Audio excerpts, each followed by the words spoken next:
The voice came sharp and mocking, slicing through the tense silence of the engine room. Corporal Davis, barely 25 and full of unearned confidence, stood with his arms crossed. The corners of his mouth curled in amusement. Around him, a few sailors exchanged smirks, whispering under their breath. Before them stood Henry Cole, 84 years old, wearing a simple visitor's jacket that looked painfully out of place in the heart of the Navy's most advanced ship, the USS Independence. His back was slightly bent with age, but his eyes, clear, steady, almost unsettlingly calm, were fixed on the dead machinery before him. All around them, the massive engine room lay still. "Console's dark," turbines cold. The air carried the sterile scent of metal and coolant. The Independence, pride of the fleet, was nothing more than a silent monument drifting on the open sea. The ship had gone dark 12 hours ago. A cascading systems failure had crippled every reactor control circuit, every redundant backup. Digital solutions failed one after another, and panic had begun to ripple through the command deck. Captain Reynolds, exhausted and desperate, had agreed to something that sounded absurd.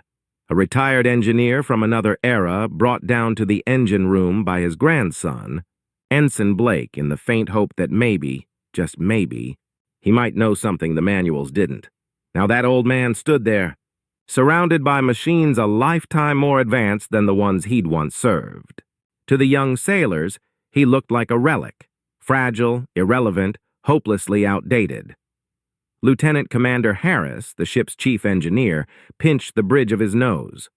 "With all due respect, Captain," he muttered into his comm, "this isn't a museum.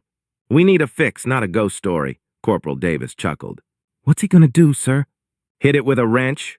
A few others laughed quietly. But Henry didn't even glance their way. He just walked slowly, his hand brushing the steel railing as if reacquainting himself with an old friend. His fingers traced a line of cold sweat along the metal. "I need a schematic," he said finally, his voice calm but firm. "On paper," Harris frowned. "Everything's digital. Paper schematics haven't been used in 20 years. "There's always paper," Henry replied. "Top shelf, locker in control room 3, every chief keeps one." A petty officer hesitated, then jogged off. No one expected him to find anything. But when he returned several minutes later, holding a large binder covered in dust and oil stains, even Harris looked surprised. Henry gave a single nod. "Good. You can always trust steel and paper. They don't crash." He flipped the pages, eyes scanning the faded lines of old diagrams as if reading a language everyone else had forgotten. Then he walked toward the center of the room, his steps slow but deliberate. He stopped, tapped his foot twice on the metal deck. "Here," he said softly. "There's a manual valve panel underneath." Davis laughed out loud. "Sir, that's a welded plate, not a magic door. You're not going to find some secret hatch from the Cold War." Henry turned to look at him. Really look. And for the first time, the young corporal faltered. There was something in that gaze, something heavy, like the weight of oceans. "Get me a pry bar," Henry said quietly. Nobody moved. Then Ensign Blake, his face red with a mix of pride and anger, stepped forward. "You heard him! A pry bar, now!" Moments later, 2 sailors wedged the steel bar into a nearly invisible seam. The deck groaned. Metal scraped against metal, and with a thunderous crack, a square section lifted open, revealing a nest of heavy, dust-covered valves below.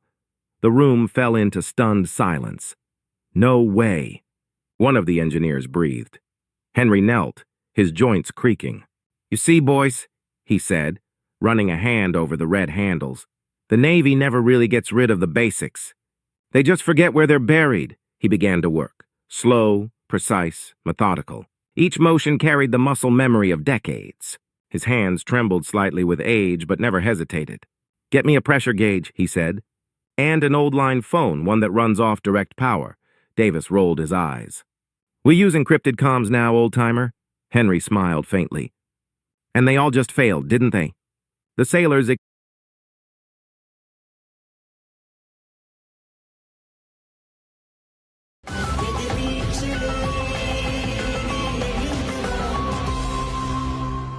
exchanged uneasy glances.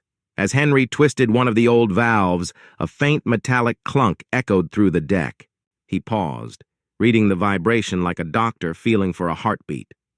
For a moment, his mind slipped backward, back to 1962, aboard the USS Enterprise.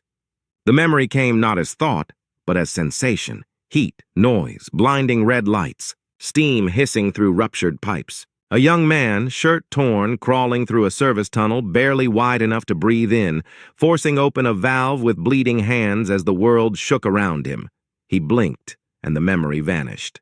The silence of the Independence filled its place. Then, faintly, one light flickered on. "Sir," Harris whispered, disbelief in his voice. Henry didn't look up. "That's the auxiliary feed waking up. Keep your coolant levels steady." Another light came alive. A low hum rolled through the room, the sound of dormant machines stirring from their long sleep. But Davis stepped forward, fear twisting into anger. "You can't just start rerouting power like that. You'll fry the system." Henry's voice remained calm. "Son, I've been fixing reactors since before your parents met." "Step back." Davis reached out and grabbed his shoulder. "That's enough. You're done here." The hand lingered, and then the hatch at the far end slammed open with a metallic boom that echoed like a cannon. Captain Reynolds stood there, pale as paper. Behind him marched two Marines in full-dress uniform, followed by a man whose very presence seemed to drain the air from the room. Admiral Pierce. Every head snapped up. Silence blanketed the engine room. The Admiral's eyes swept across the scene, the corporal's hand on the old man's shoulder. The flickering lights, the half-awakened hum of power, and his expression hardened into something cold and dangerous. "Admiral on deck," someone stammered. The entire room stiffened. Pierce ignored them all. He strode straight to Henry Cole, his polished boots striking the deck like drumbeats. Then, to everyone's astonishment, he stopped and saluted. The room froze. "Henry," the Admiral said, his deep voice echoing in the steel chamber. "It's good to see you again." Davis's hand dropped instantly. His face went pale. Pierce turned toward the stunned crew. "Do you have any idea who this man is?" Nobody answered. "This," the Admiral thundered, "is Chief Petty Officer Henry Cole, the engineer who, in 1962, stopped a full nuclear meltdown aboard the USS Enterprise with nothing but a wrench, his courage, and a prayer. The emergency manual you follow today exists because he wrote it, while everyone else was ready to abandon ship." The silence that followed was absolute. Pierce's glare moved to Davis. "You dared lay a hand on him? The man who gave you the procedures that keep you alive?" Davis swallowed hard, his arrogance dissolving into shame.